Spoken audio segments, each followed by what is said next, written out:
Maturing is realizing that Maddie wasn't the problem in Awkward. When I watched this show as a kid, I was convinced that Maddie was the pinnacle of evil, like everything bad that happened to Jenna was because of him, and he was constantly disrespecting her. However, rewatching it as an adult, I realized that Maddie just behaves like a typical 16 or 17-year-old boy.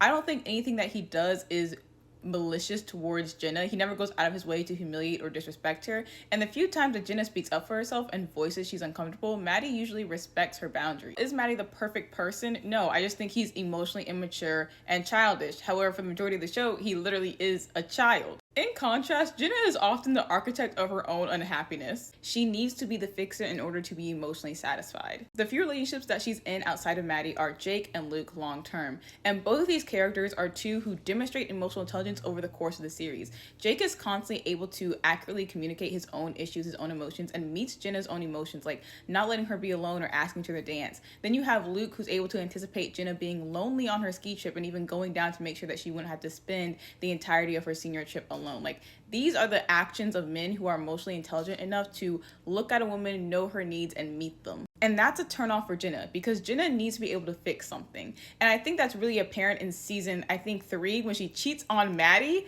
because she cheats on Maddie when Maddie is finally getting his life together, when Maddie is trying to be a better person. When she has nothing to fix, she has to cheat on him. She has to create a situation for her to solve. I think this is why the primary antagonists, in my opinion, in Awkward are literally her parents. It's very obvious over the course of the show that her parents are not good parents.